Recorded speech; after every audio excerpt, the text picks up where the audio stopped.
Hey y'all, my name is Jasmine Jones. I'm a licensed clinical social worker, and you are now watching Black Girl, a Therapist in the Wild. And this is a little show I like to call Therapist Sips and Reviews.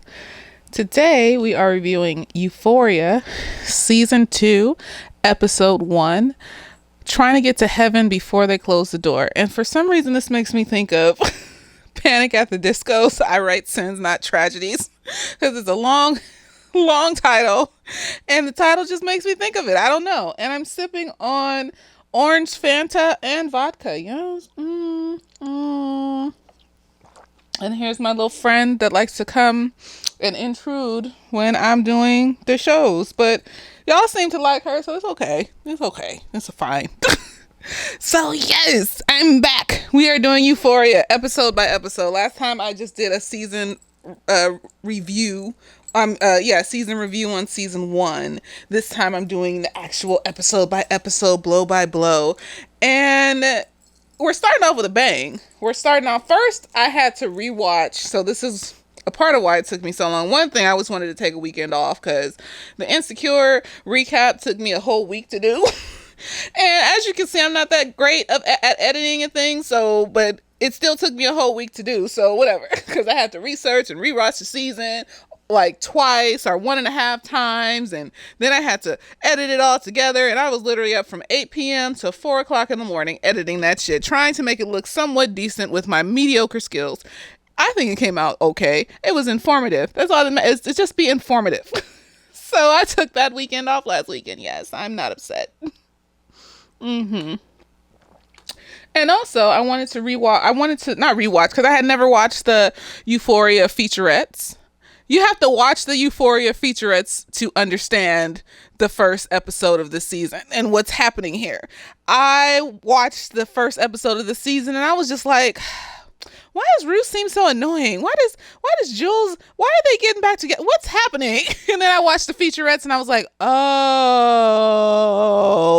there's a lot of shit going on here. This is just the beginning of the season. They have some shit going on separately. Okay, so I'm going to be bringing up some stuff from the featurettes as I'm talking about. When I get to Rue and Jules, I'll be bringing up some stuff from the featurettes that, have to do with why they did what they did in the episode. But I'm going to start with the outlier characters first, because that'll be quicker. We're going to summarize. We're not going to go blow by blow. I'm learning to summarize, y'all. So we're going to try to keep this under 30 minutes. We're going to try our best to keep it under 30 minutes. So let's go. So we start off with a little background on Fezco. I love his Fezco. I don't like calling him Fezco. I think that's what he's called. If it's not what it's called, it's a nice word to say. And his grandma was a bad bitch. Do I call the fucking cops and say, oh, you gotta fucking arrest Ronald fucking McDonald? Well, that happened. Yep. His grandma was a bad bitch, and she loved Lil Fezco. She provided love and support, but within a toxic environment, which is very sad, but that's what happens when you grow up in a life. You can have very, very, very, very loving, caring caregivers, but because they're about that life, they don't see or comprehend anything outside of it. So they don't even comprehend that they can encourage you to do anything outside of it. So a part of it was her using him. A part of her was her loving him. A part of her was her, this is how life is. So I don't, not even considering that this little man is smart and he could be like a scientist and he can make millions of dollars if you invest into his education. Instead, we're just going to keep him in. It's like the meth land society. Like, this is like not even like hood like black folks stuff. This is like meth land, like hillbilly trailer park hood type shit. And I just had to because I was just like, why does this seem so weird? This isn't like all the gangster movies that I've seen before. And I was just like, oh, these are white people. These are white poor people. Okay, that makes sense. Okay, she treated him like an adult. She parentified him. Not even parentified. Well, he was parentified when his little brother came along. So Ash, his little brother, little boy in the show, is basically some collateral that one of her, druggy customers gave her to pay for to hold her baby to until she got money to pay for her drugs. She never came back. She left the child there. It's horrible. It's horrible. But basically, she saw him as a peer until that baby came along. He was her partner, and that's where the toxicity came in. She didn't see him as a child, and that's why he never really got to develop himself as a child. And that's so sad for Fez. And that's because of the way his grandmother was probably raised. And his grandmother, her son, owned a strip club and was beating on Fez, and so she took him and shot that nigga in the kneecaps, fucked his shit up with his penis hanging out. It was amazing. I don't care. He shouldn't be hitting on the child, but then she shouldn't be using the child to deal drugs and shit. But it's a cycle. It's a family cycle of meth-land society, and it's sad. And I think that that's why they showed Fez's background, so you can understand why that's the code of the streets that came into play when he beat Nate's ass at the end of this episode. Yes, because you may have money to put him away, but he will maim you before that happens. You gonna get yours for what you did. Don't fuck with niggas from the streets. He fucked with Fez because he thought, I'm white, I'm rich, I'm famous, I'm popular, I can threaten this nigga from the street. No, girl, no. Now your face is fucked up. You may need plastic surgery, and you possibly have brain damage, which is all the things that you deserve as a human being. I don't care if you lost in, I don't know what my sexuality is. I don't know. No, nigga, that's no excuse to do the fuck shit you've been doing. I don't care. Fuck him. That's what he get. Anyways, so we fast forward. They're having a New Year's party. And let's start with some of the outlier characters. So Cassie is out here drunk and wild and hating herself. She basically was driving drunk with her sister on the way to the party. Her sister didn't like that. That was dangerous because, what's her name? Zoe. Her sister. What's her fucking name? Zoe? No. Lexi. There you go. Her sister Lexi is, straight, narrow, straight A bitch. So she kicked her out the car and left her at the 7-Eleven. So she's sitting at the 7-Eleven. Nate picks her up, sitting on the curb. She just looking sad and forlorn, talking about, I'm just trying not to make more mistakes. But of course, the manipulative predator, he's a manipulative predator, sees this and takes advantage of that. And of course, Cassie being Cassie internalizes that as I fucked around with my best friend's, boyfriend. He had no play. He had no play in what happened. It was me. I'm trash, and so they end up at the party in the bathroom. He eating her out or doing something. And then Maddie knocking on the door like, Yo, just a minute. Open the fucking door, Nate. I have to pee.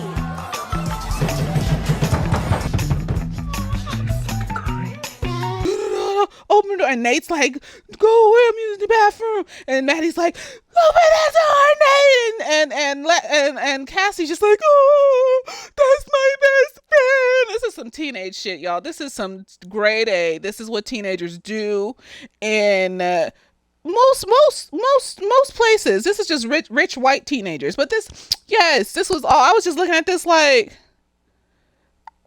I mean, I could relate as a teenager, as a person that used to be a teenager, but I was just like, oh, I'm grown. Because when you're a teenager, you just be trying to find fun shit to do anywhere. And so most of that shit that's fun is sex and drugs, because you can't go to bars, you can't go to clubs, you don't have money to travel, you don't have a life, so that's how teenagers tend to end up doing shit like this. And then you have that developmental thing where you think you're on top of the world and nothing bad will ever happen to you until you get to a certain age where your frontal lobe grows and you realize, no, I am not invincible. Takes a while to get there. Some people never get there. Sorry for those people. We are all invincible. Or we are all, we are all not invincible. You know what I mean? Yes. So Cassie ass gonna lay in the tub and hide behind a curtain with her cell phone by her feet. Why you put your cell phone by your feet? Why weren't you holding your cell phone? Cell phone rings. Maddie and this nigga that was in line was in there smoking weed. And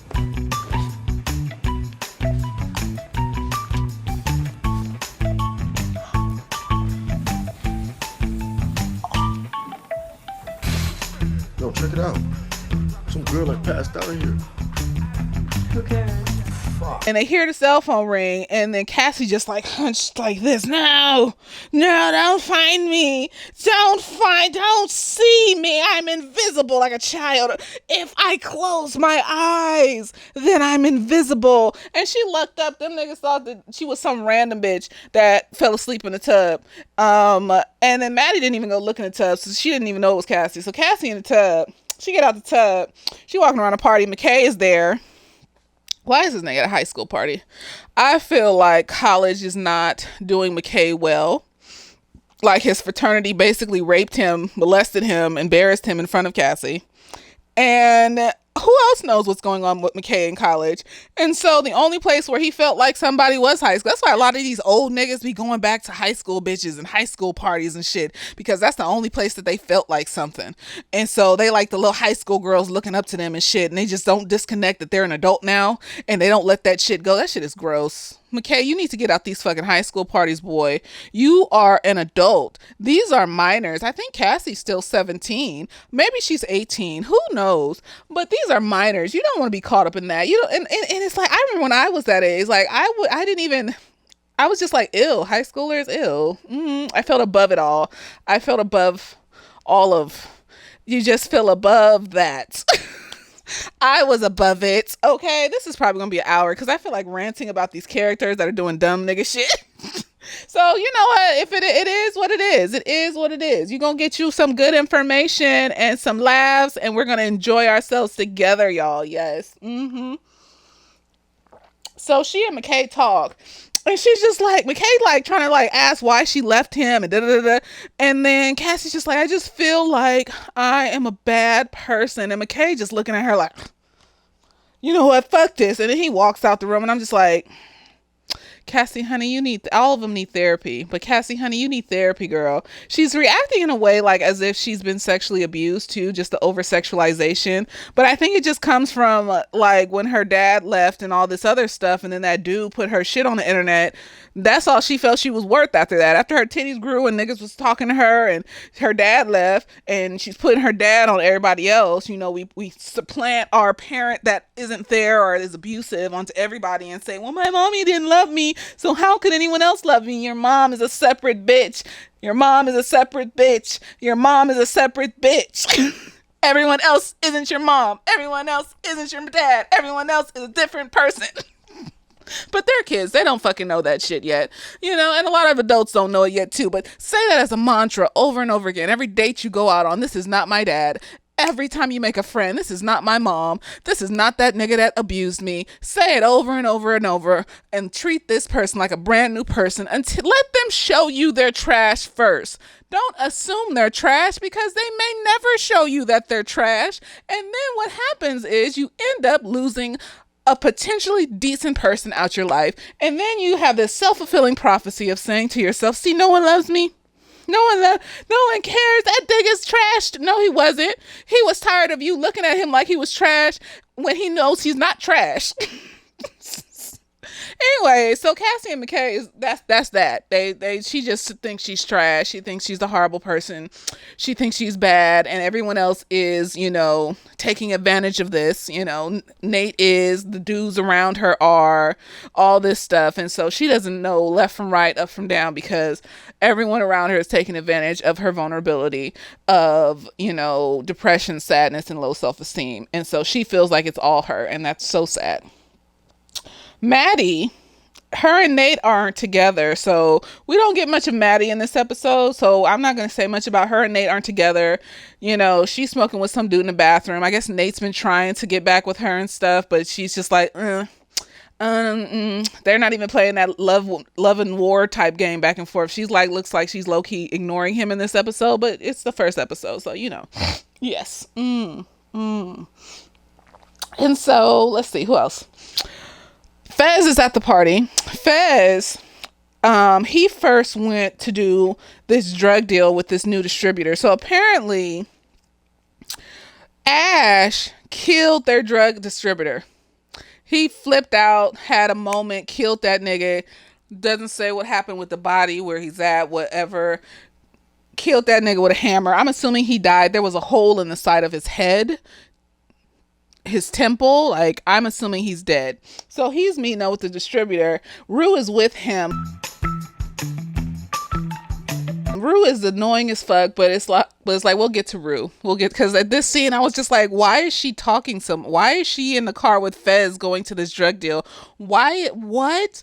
So, Fez goes to this drug deal. He's trying to reestablish his, this is all he knows is drugs, and they have a scene in there where he's a really smart kid and everything. He's, when he goes to school, he knows what the fuck he's doing, but he just, that's all he knows. That's all he knows. That's all that's all you know, you don't consider to think outside the box. So he goes to the party and he's sitting up in there, or wait, no, that's the distributor. The distributor is a woman, and she makes them strip naked, or her bodyguard makes them strip naked. Rue doesn't strip naked. I noticed that Zendaya doesn't get naked in this. Everyone else but Zendaya gets naked in these shows, but maybe that's a part of who she is. She don't want to get naked, and ain't nothing wrong with that. If that's who you are and you don't want to get naked, when you have, a lot of people don't have the power to say they don't want to get naked because they just starting out. But see, I think everyone should have the power to say, if you starting out, or if you old school, if you've been here a while,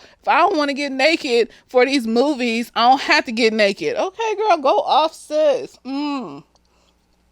It's your body, your choice. Don't let these Hollywood motherfuckers say you got to get naked. And so, she don't get naked. We don't see nothing of Rue, but everybody else had to get naked because he thought they had a wire on him. So he's trying to reestablish his distribution so that he can sell drugs and make money and keep, him and his little brother together.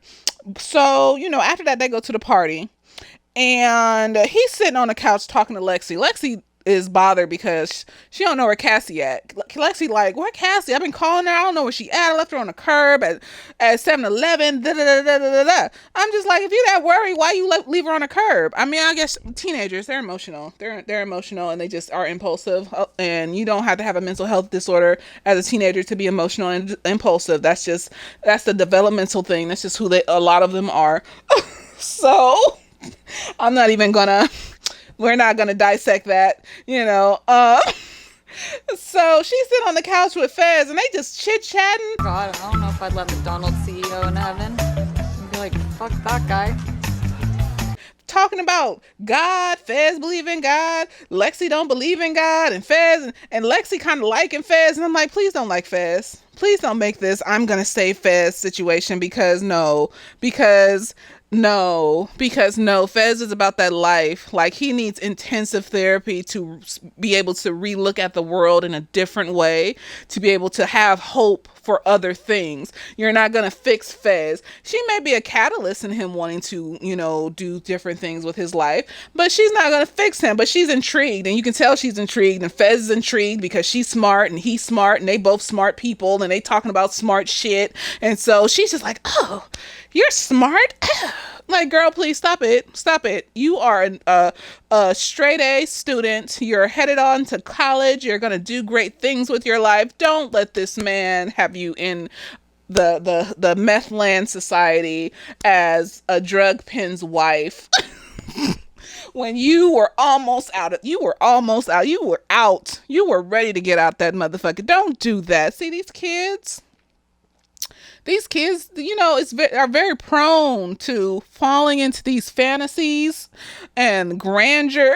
You just be like, what are you talking? That's not life. You haven't experienced life. Fez has experienced so much more life than you, and she knows this. When he said, I have to go, and he got up and took his jacket off, and she was just looking at him, looking at Nate, and she was looking at him, looking at Nate, and she was looking at him, looking at Nate. She was just like, what's happening? She felt the tension, but she didn't really know. She didn't know how much Fez was about that life until he jumped on that nigga and just went ham. He went ham on that nigga that deserved to be gone ham on. It was It was satisfying after the first season. It was satisfying him walking around, being all cocky, using people, taking advantage of people. Basically, from the way that Jules reacted to that, how that nigga lied and catfished her, like, she reacted like she was sexually assaulted. Like, in the little featurette, she reacted like she was sexually assaulted.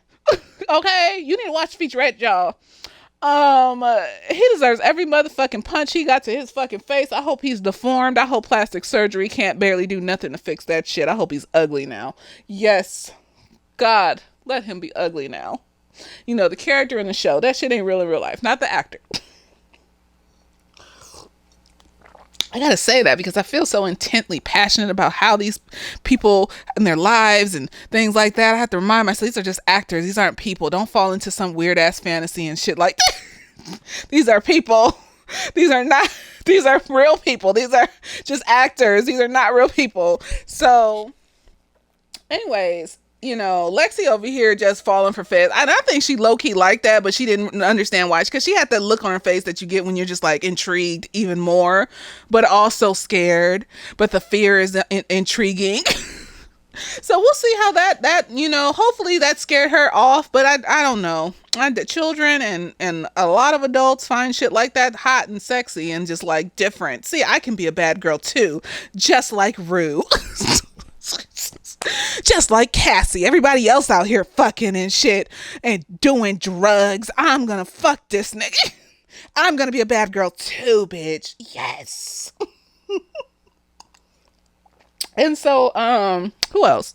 Nate's ass is just predatory, just being a predator as ever. He's out here, taking advantage of Cassie and her sadness and her loneliness. Yes, she took her panties off in a car, but we all have our own individual selves. If I'm around someone that's telling me that they have all these issues and they're sad and they're all this, that would immediately just turn me off, and everything that they do after that would just be making me just be a part of the things that are wrong with them. And I would just be like, Cassie, honey, put your panties on. I know, girl. Put your panties on, girl. Sit down in the seat, girl. It's okay, honey. I know, girl. It's see, she's not around people that care about her, that can see through all that sexual wall that she puts up and see that she's hurting inside and cares. So Nate took advantage of that. I don't care. No, I don't care what nobody's. Nate took advantage of that. And then he's at the party fucking around with Cassie, and he gets out the bathroom. He tells her to hide in the tub, I'm sure. Trash. He doesn't find a way for her to get out that bathroom. He just tells her to hide in the tub. And so he has Cassie in a tub. Jules is over there looking at him like he's crazy. Fez is over there looking at him like he's crazy. Nate is at a party of people. Nate is at a party of his sins. His sins are all in one party, and he doesn't know what the fuck to do. He's just standing there drinking, looking around like,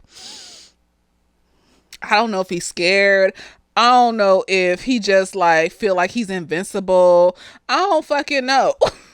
But he's just looking around at all these niggas that he done did shit to, and I don't know if he feel cornered because he's still there, and he do some weird ass shit with McKay that is completely gay and weird, and he needs to get a hold of his sexuality. So after McKay talks to Cassie, McKay comes in the kitchen and he's like, nah, me and Cassie just talk, man.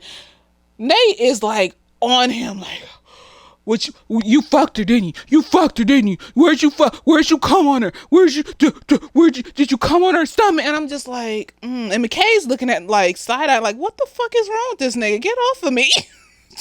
Like, he's so close. You think he about to kiss him or some shit? Like he's projecting. So maybe he was afraid or something was wrong with him, because I felt like he was projecting whatever fear or worry he had about having all his sins in one party onto McKay, and he didn't know how to deal with it, so he was just acting extra like, I'm innerly gay, innerly into men, because he doesn't see Jules as a woman. He sees Jules as a man that he wants to have sex with, because he had a phone full of penises, and yes, he wants men. So yes, just like his dad didn't see Jules as a woman. He saw Jules as a man that was, feminine and shit. So, that's fucked up. But that's the type of people that he comes from. That's the stock. Grade Z stock.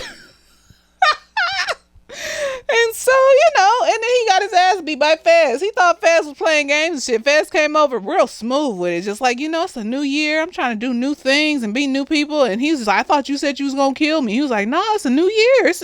And then he broke a bottle over that nigga's face. I hope he's blind.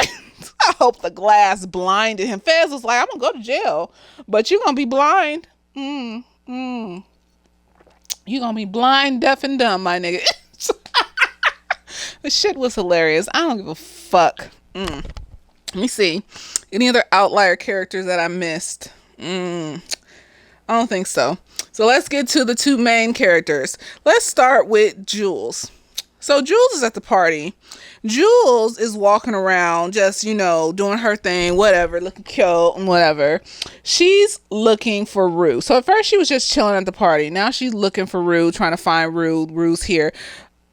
In the featurette, Jules has been texting Rue. So her dad came and got Jules out of New York as a parent should. Because I was like, when she got on that train and left for New York, I was like, did she have those type of parents that just don't give a fuck and allow her to do shit like that? Because some white people do. Some white people had them type of parents that just be like, oh, my child just went on a trip to New York by herself and she just lives there now by herself. And but no, her dad, as he should, came and got this bitch because she's a child and she should not be in New York by herself, put her in therapy and grounded her. Apparently her mom is an alcoholic. Take that back. I don't want to talk about my mom. I promise you, I have no agenda. We can talk about whatever it is you want to talk about. And, I think I really want to go off my hormones. And apparently Rue reminds Jules of her mom in certain ways. She was saying in the featurette that Rue looks at her in a way that a mother looks at a child. That she worries that if she leaves Rue, that she's going to overdose and die. Just the same thing with her mom, and she's also angry with Rue because she feels like if she leaves her, she's going to overdose and die. She's holding her up. She even says to Kat, because Kat is trying to ask her, like, we see Kat in there too. I forgot Kat. Kat just chilling. She with that nerdy dude. She over there chilling. They together and stuff. So she figured her shit out. So far. We'll see what happens. But she telling Kat was like, I thought we were going to be closer friends last year, and Jules was like, yeah, me too, but I just kind of felt like everything was squeezing in on me. She was talking about Rue, and of course Nate too, but mostly Rue. It's codependency. Like, they have a love for each other, but they're codependent. Jules has a love addiction. So what she does is she will take these men online. This is what she said in the featurette, I'm summarizing, and build up a fantasy in her head about these men and fall in love with the fantasy. And she's addicted to falling in love with the fantasy because she's built up her identity around what men and society have said femininity should be. Femininity would always be this elusive, distant thing. I've always thought of puberty as like a broadening or a deepening or like a thickening. And she's trying to rule femininity by being the ultimate feminine bitch. And now she wants to tear all those layers off and be herself, which is cool. It makes sense. It's wonderful. It's beautiful. But she's also made a fantasy with Rue. They both have this fantasy of living in New York and being there together in an apartment. They both have that same apartment fantasy in their mind. And she has this fear that she's going to come home one day and Rue's going to be dead in the bathroom overdose. So, she's trying to figure out who she is outside of this femininity spectrum that she's built up around, society and what men says femininity should be. And so, but at the same time, she also has an addiction. She has a love addiction. She's addicted to the fantasy. She still thinks about Tyler, the not Nate, but Tyler. The construct of Tyler and who he is. She feels like she told Tyler all the things, she's told Tyler more about herself than she's told Rue. She feels like Tyler has told her more about himself than Rue has ever said about herself. She feels a connection still to Tyler, and she still feels in love with him, but at the same time she feels this disgust with herself because Tyler isn't fucking real. And so in therapy, in the featurette, she's just trying to separate the two, but she still has that sense of a love addiction. She gets attracted to the fantasies that she builds up in her mind around these people that she talks to online. She feels more freer talking to these people online, but she's also, like I said, built up a fantasy around Rue. Rue needs to get her shit together. You can't be the one to always be there for her. So apparently in those scenes where Rue was always leaning into her face, putting makeup on her and all, she wanted to kiss Rue just as much as Rue wanted to kiss her. She was building up a love for Rue as Rue was building up a love for her, but she'd never been with a girl before. She didn't know how to display that. She didn't know how to, flirt and be with a woman and stuff. So she was just kind of like, this is my first situation with a woman. I really like her. I don't want to lose her. So when Rue kissed her, that's why she made sure to call her and make sure that they talked about it. So now, when she comes back, she's been texting Rue over and over again over the Christmas holiday. She's been trying to figure out why Rue won't talk to her. Rue shows up at one point in the featurette at the end, just to say that, I was passing by your house and I was going to see Ali, her mentor, her sponsor, and I just wanted to, check in. And then she leaves because she can't handle all that. And Jules is just left there crying. So Jules is pining over Rue. So in the first episode of the second season, it seems like at first Jules is just having fun, la-di-da, head in the air, whatever. And then until she starts looking for Rue. Finds Rue, sees that Rue is still high. Rue is just like, I'm just smoking a little weed. Rue almost died in the fucking laundry room. Girl, shut up. Yes. It's not funny. It's just like, girl, stop lying. So it's almost like she's dependent on Rue for love, but also for the fantasy that she built up in her head. And also she wants to be Rue's savior, almost like a kind of like repeating the trauma of her mom. And it's kind of like that compulsion to repeat trauma. We're so used to the chaos that we consciously and subconsciously will be attracted to people that remind us of the person or people that originally traumatized us. We will be attracted to people, situations, experiences, and things like that remind us consciously, subconsciously, or both, girl, I'm drunk. Remind us of the trauma that we experience because we have trauma brain. So it's interesting because Rue's not the only one with the addiction. It's so interesting. Yes, that shit, connecting those two, I was just like, love addiction is a real thing. It's an addiction to wanting to be loved. It's an addiction to putting yourself through things that are not okay to be loved. It's an addiction to building up fantasies in your head and daydreaming for hours at a time, and to the point where you can't function in certain areas of your life because of these fantasies and daydreams around love. Your whole life is built up around this fantasy of being in love, and it's a real thing. And a lot of us have pieces of that, and it's jarring to realize that, this is who Jules is. And it's jarring to realize that she was going through all that stuff, like her mom was getting out of rehab and things like that while Rue was going through her shit. Rue wasn't even realizing what Jules was going through. Rue has made up a construct in her mind of what happened and has made it mostly Jules' fault for leaving. Been it once and I just freaked out. Like I panicked and I felt like if I didn't get out, I was gonna fucking die.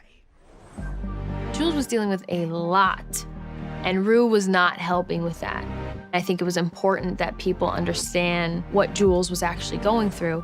She just left me on that platform. Like, did you ask Jules about her life and what she may be going through? Or, Jules could have offered up some information, but Jules was too focused on making sure Rue didn't relapse. Codependency is not okay, because either you're enabling the person to do their drug of choice, by providing yourself to be a shoulder to lean on every single time they do it, or you're constantly trying to fix them or keep them from doing the drug of choice by thinking that you're going to be the person that saves them. No, they need intensive therapy, because addiction is not a game, it's a disease, and they will have that disease forever, most likely, because it's a chemical dysfunction in the brain that makes you, this is fucking gnats and shit in here. I need to get these things out of my house.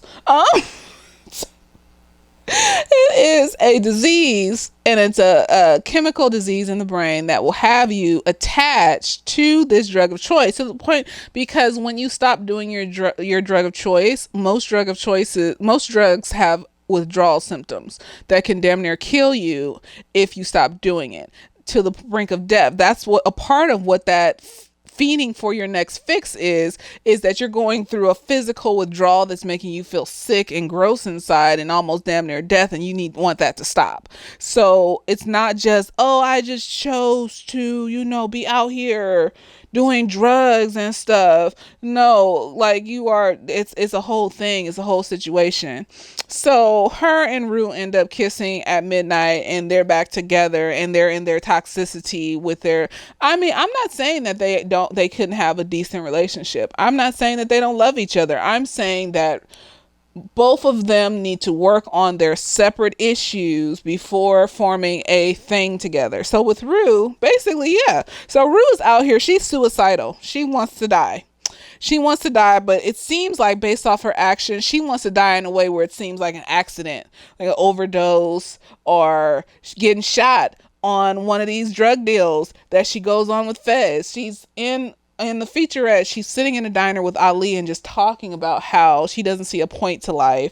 She doesn't see why she has to be here. She hates everything about being here. And she doesn't think that she can fight this addiction. She thinks she's a horrible person because she almost tried to stab her mom and all this other stuff. Rue thinks Jules just up and left her and didn't care about her. And at the same time, we're starting to see a little bit of Rue's unreliability as a narrator. This episode is starting to kind of sow the seeds that Rue's perspective is very much Rue's perspective, and she's not always accurate in her retelling of things. And she is limited in her ability to understand the other emotional worlds of other characters. And it leaves open the other side of this story, which is Jules's side. She thinks that Jules played games with her, and because they were together, and she went and had sex with another girl. Oh, excuse me. But Ali is just like, so you're in a relationship? When did you talk about being in a relationship? Night at the carnival, she came over and we kissed a bunch. Okay, but when did it become a relationship? She told you that night. It became a relationship that night. Yeah. So it wasn't just kissing. You two talked about being together. What? That's so weird. She was like, what do you mean talk? That's weird. Like teenagers. That's weird. What do you mean talk? Why would we talk about that? And he was like, so how do you know you're in a relationship? This is in a featurette. He was like, how do you know you're in a relationship if you didn't talk? Like, because he's grown. He's a grown up who's been through things. And he's just like, how do you know if you're in a relationship if you didn't talk? How is Jules supposed to read your fucking mind, girl? How is Jules supposed to know that y'all together if you didn't say we're together and make it exclusive? How is she? Is she a mind reader? Are we out here being X-Men and shit? Like, the fuck? And Rue's just like, well, whatever. She cheated on me. And I'm just like, girl. Jules was going through her own shit. Her mom was an addict, came back to the house, was trying to apologize to her, and then Jules refused to talk to her, cussed her out to her dad. Mom heard it, left before Jules could even come downstairs and hear her apology. And then come to find out, because her mom had been clean for a minute, I guess that triggered her, because when you're an addict, you're always constantly just hanging on edge, waiting for the next trigger to get through it so that you don't have to feel like you need to numb the pain with your drug of choice. So that probably triggered her mom, and she went and she, relapsed and it got hospitalized. So the night of the Halloween party, that's when Jules found out her mom went back to the hospital and was doing her alcoholness again. And, that fucked Jules up. Like, first of all, she didn't even want to talk to her mom when her mom was coming to do her, like, 12-step apology, trying to make it right with Jules. Her mom heard her cuss her out to her dad. Mom left. So now Jules is probably blaming herself. She's mad at her mom still for being the addict that she is. And her mom is in the hospital again. Oh, I don't know what she would have done if her mama died. The fuck? Oh, God bless her. And so Rue's not even realizing that Jules is another person with problems and issues and things. Rue is seeing Jules from her own life situation and perspective, and not seeing her as a separate being. That's what codependency and enmeshment is. I don't see you as a separate being. You are a part of who I am, because all I can think about is my emotions and how my emotions impact me on a regular fucking basis. So you are just a part of the whirlwind of my emotions. And it was like, I was watching little extras around the featurette, and then, like, I think the director or producer or whatever was talking about their soulmates and stuff, and I was like, this is not soulmate behavior, sir. Or maybe it is. Some of the memes be talking about how soulmates mirror your worst qualities and shit like that, and basically read you for filth in various different ways, spiritually, emotionally, mentally, and sometimes even verbally. So they could, if that's cause they just look like they both spiraling down together, sinking in this ship of despair. That's what it looks like. I don't I'm not saying they shouldn't be together. I'm saying they need to work on their shit. Something that was profound for me was in the featurette. There was a waitress at the diner, and Ali looks at her and goes, "Miss, whatever your name is," I forgot what her name was, "how long have you been sober?" And she was like, 17 years by the grace of God. And I was just like, yes, girl, get it, girl, because sobriety is a fucking beast. And she did that shit for 17 years. And he was like, what would you have done if you were trying to form a relationship while trying to be sober? And she was just like, well, would I be forming the relationship, or would I be trying to be sober? Like, it's two separate things. Because she was just like, I wouldn't have been able to focus on my sobriety if I was trying to form a relationship. Rue. Rue. It's like she basically read her for filth by just talking about her fucking story. She was like, I couldn't do that together. That's too much. That's too much. Because that's why it's too much, because Rue's not capable of seeing Jules as a person because she's too focused on her own shit. And so you can't focus and take responsibility for somebody else's well-being and emotional stability when you're going through your own shit like that, to the point where it's messing up your life. You are just dragging them into your shit. That's all you're doing. And that's what Rue is doing. She's dragging Jules into her shit. So Rue is walking around this party for this first episode again. She walks around this party. She sees Jules. She ducking and dodging Jules. And she's just trying to get as high as possible. She almost OD'd in the laundry room with some other nigga. Fixing this washing machine, actually. I work for Whirlpool. She took some heroin that was in a car from this one bitch that was at the drug deal that came with them. She took some heroin. She was snorting some shit in the laundry room with this one dude. And then her heart rate started to like fuck up. She was like, check my pulse. And he checks her pulse, and he's like, what? You want me to call ambulance? She's like, no, I have Adderall in my sock. So she has this jimmy-rigged way, this drug addict jimmy-rigged way to make sure that she doesn't overdose. So she takes the Adderall, and now she's like, there you are, heartbeat. You almost left me. Like, she just doing shit to, like, she just edging with death. You know what edging is? Like when them niggas be like out here trying to like, get close to orgasm, but then not actually, have an orgasm. And the more you do it, when you finally do have an orgasm, it's just explosive or some shit. She's doing that with death. She's just like, I'm getting close and close and close, and I'm gonna pull back and back and then close and close and close, and then I'm gonna go back and back. And it's so sad. It's so sad. I'm laughing just because I'm drunk and shit, but it's sad. It's sad. And, people are out here living their life like that. They just feel like they're, not worth anything. And they're using like, substances and stuff to numb that pain, that emotional pain. Like, she just kept, because she couldn't be around Jules. It was horrible. And then when Jules comes over to her by the fire pit, she's like, when did you relapse? Like, Jules asked Rue that, and Rue was like, do you really want to know? And Jules was like, yeah. And she was like, the night you left. And I'm just like, because Ali said it in he said it in the featurette. He was like, but you had emergency pills just in case in your room. And, you know, you had them already before Jules left. And so you were planning on relapsing eventually.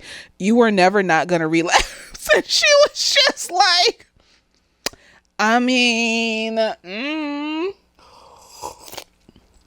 I guess.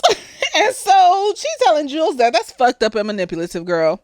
That's fucked up and manipulative for you to tell her that you relapsed the night she left. And then when they're about to leave, she goes up to Jules and she's like, I'm sorry for being mean. And, you know, I didn't mean to be mean. I just missed you. And, you know, this is just some manipulative, toxic shit. It's like one of them like abusive niggas and shit that be doing manipulative shit, but it's like she's like not quite there with the abuse, but it's just still manipulative and trash and shit. It's like, why you do that, girl? Why you do that, girl, like that? And then she's just like, I love you, and I never officially asked you, but like, can we like be together? First you guilted her, you sunk her down low. Then you brought her up high with the apology. See, no, this is a manipulation tactic. They sink you low, then you bring you up high, and then you got them. Yes. Don't play games with me. I know these tactics, girl. I would have been like, no, girl, what are you talking about? No, I just came over to see if you were okay. I'm not trying to be. No, girl. No, I love you, but I can't.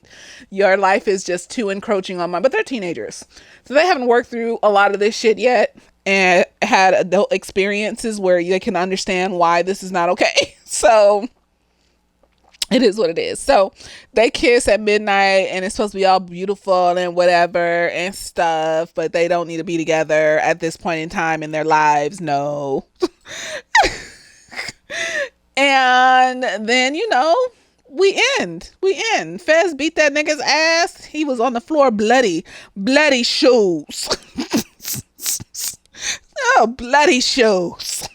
And you know, we end, and you know, that is the first episode, and I had to introduce some stuff from the featurette just because like the shit matters. You know, Black Lives Matter. And I was sitting here, I was like, you know, there's not a lot of dark-skinned Black women in this show and stuff. You know, for all of Zendaya's talking about trying to uplift Black women in movies, there's not a lot of dark-skinned Black women in this show as like lead characters. And I was thinking like, do I really want to see a dark-skinned Black woman go through? Do I really want to see a dark-skinned Black woman go through, you know, an unambiguously Black woman go through what they're going through? Like, it just seems like they can have that. It's like when I watch a horror movie and they're just killing all these white women and shit. And I'm just like, see, he only kills white women. If I was in this movie, I would be alive. So you know what? I don't feel anything about it. Because they do us dirty in so many other ways anyway. So it's just kind of like, I'm not too upset. There's not that many. Not that many. It's no. These are white people and, you know, some mixed people. And there's no dark-skinned Black, unambiguously Black women that are doing drugs, having sex, being addicts, and all these things in this movie, which is rife with, you know, all the stuff that they would put on, you know, unambiguously Black people. So, you know, the only Black person is McKay, and McKay want that big titty white girl. So, you know, go off, McKay. You go with that big titty white girl, because you got too many issues for these black women. Girl. They can have McKay. And McKay, you know, it is what it is. So, you know, and you know, it's a white neighborhood. It's white, you know, we're going to make excuses for them. This is a white neighborhood. So obviously there's not that many Black people in this area. You know, we got the trader trash over here and we got the rich people over here. That's white people. So it is what it is.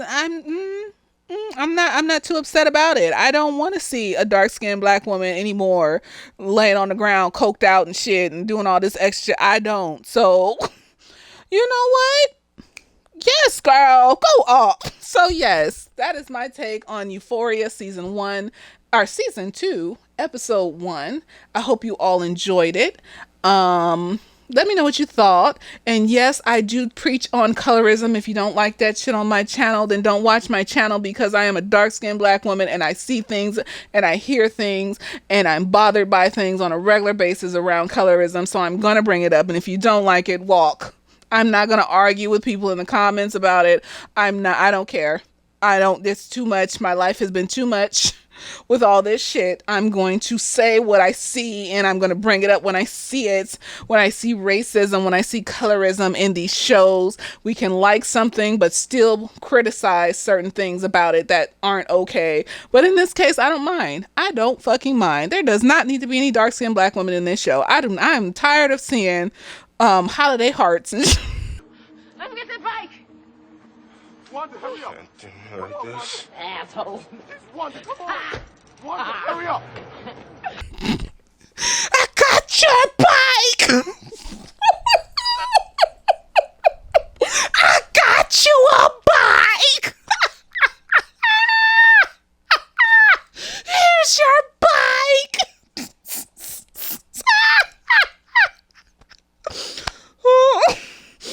I'm gonna find a clip and put it. I'm gonna put the clip, y'all. Just so we have evidence to see why I am not bothered. So yes, let me know what you thought. Comment, subscribe, like, all the magical things that magical people do. That's what I'm gonna call you, the magical people. I was thinking, what should I call the people on my channel? The magical people, because y'all are magical people. You subscribe, you watch, you enjoy. Some of y'all even asked me to do this video, like multiple times. Some of y'all are asking me to do other videos. I am gonna do East Bayou as one of the next videos. Someone asked me to do that, and it's on Amazon Prime. I want to do Woo. It's on Netflix, because I kind of want to see Woo has some issues. I want to kind of dive into what the fuck was wrong with Woo. But yes, I think that's her name in the movie, or whatever the fuck. Woo, y'all know Woo with Jada Pinkett Smith, and she had that little bob, and we bobbing, we bob. Yes. So yeah, I hope you enjoyed, and later days.